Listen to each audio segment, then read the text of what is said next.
বিসমিল্লাহির রহমানির রহিম। সবাই কেমন আছেন?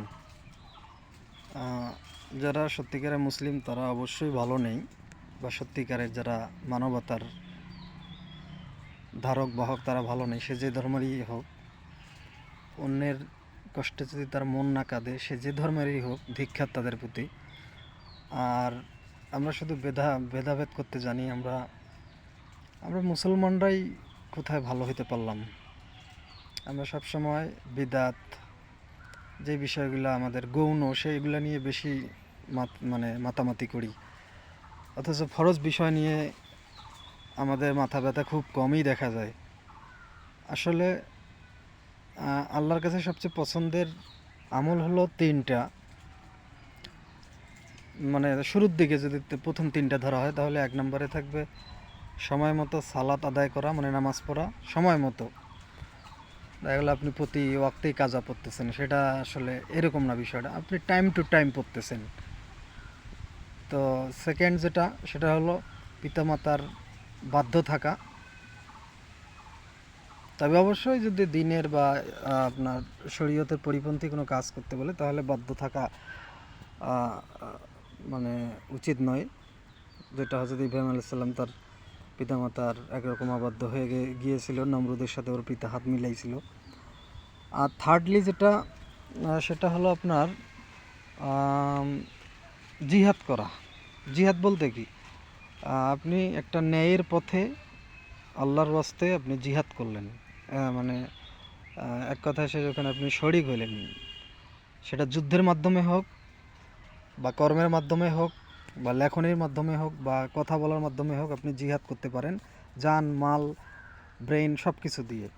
জিহাদ ওয়ার্ডটা আসলে খুব পবিত্র একটা ওয়ার্ড। এটাতে যারা খারাপ গন্ধ পায় সেটা তাদের ব্যাপার আসলে। আর এই জিহাদ বিষয়টাই আল্লাহ কিন্তু বলছে যে জিহাদকে কিন্তু ফরজ করা হয়েছে। যে আমি একটু আগে বললাম, আমরা নফল বিদাত নিয়ে ব্যস্ত, কিন্তু ফরজগুলো আমরা করি না।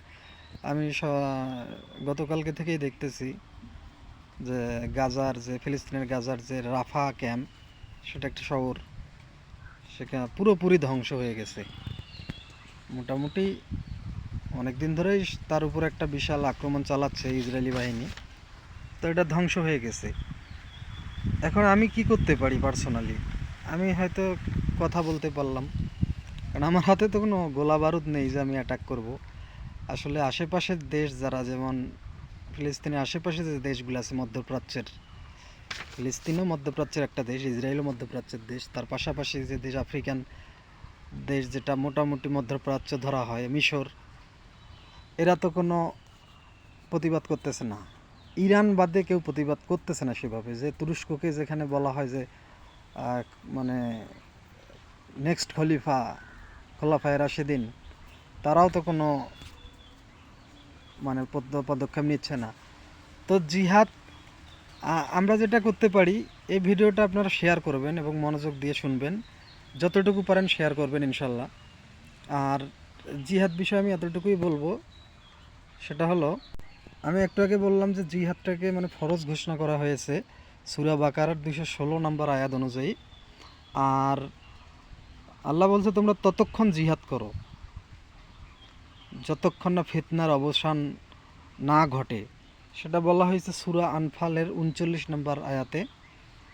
আর আর জিহাদের আসলে গুরুত্ব সম্পর্কে বলা হয়েছে যে যারা জান মাল দিয়ে জিহাদ করলো আল্লাহর ওয়াস্তে, আল্লাহর সন্তুষ্টির জন্য, তারা আল্লাহর কাছে সবচেয়ে বেশি মর্যাদাবান এবং তারাই মূলত সফল কাম।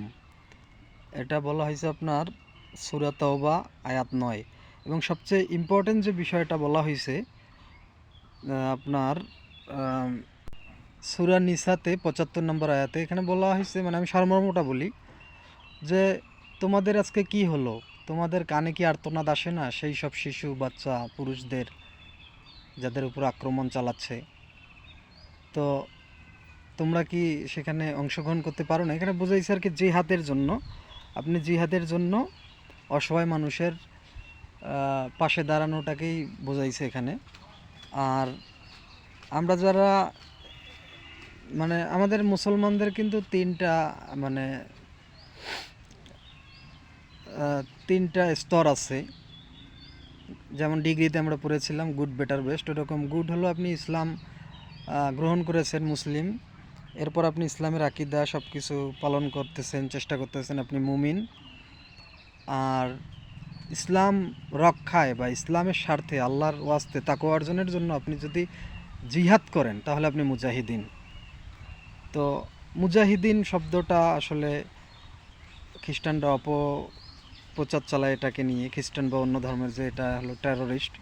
টেরোরিস্ট কি মানে মুজাহিদ যারা তারা টেরোরিস্ট হয়ে গেল? তাদের তো আক্রমণ করতেছে, এখন তারা কি প্রতিহত করবে না? আর যারা আক্রমণ করলো তাদের কি আখ্যা দিবা? তাদের তো কোনো আখ্যা দাও না তোমরা। খ্রিস্টানদের কি টেরোরিস্ট বলো, জঙ্গি বলো? হিন্দুরা যদি কোনো আক্রমণ করে আমরা কি টেরোরিস্ট বলি? এখানে টেরোরিস্ট বলা যাবে না কোনো ধর্মকে। এটা হলো টেরোরিস্ট হলো একটা সোল, মানে একটা পাপ, এটা হলো একটা ইন্ডিভিজুয়াল পাপ। যে করে এটা তার উপর বর্তাবে, সে মুসলমান কিনা হিন্দু এটা ফ্যাক্ট না। তো এই জন্য আমি বলবো আমাদের আমাদের সমস্যা আমাদের মুসলমানদের মধ্যেই বেশি। আমরা মনে করি আমরা মনে হয় দুর্বল, আমরা পারবো না তাদের সাথে, ইসরায়েলের সাথে আমরা কথা বলতে গেলে যদি অ্যাটাক করে ফেলে। তাহলে এরকম চিন্তাধারা যদি তোমার থাকে তাহলে তুমি অন্যান্যভাবে অংশগ্রহণ করো। আর জিহাদ নিয়ে আমি কিছু বলবো না, আসলে যার ইচ্ছা, এটা যেহেতু ফরজ হয়ে গেছে, যে যেভাবে পারেন ফরজ কায়েম করেন। যেমন 5 ওয়াক্ত নামাজ ফরজ, এটা নিয়ে তো আর বেশি বলার দরকার নেই, আপনি ফরজ আপনাকে পড়তেই হবে। তো চেষ্টা করবেন। ফিলিস্তিনবাসীদের জন্য দোয়া করবেন সবাই। ফি আমানিল্লাহ। আসসালামু আলাইকুম।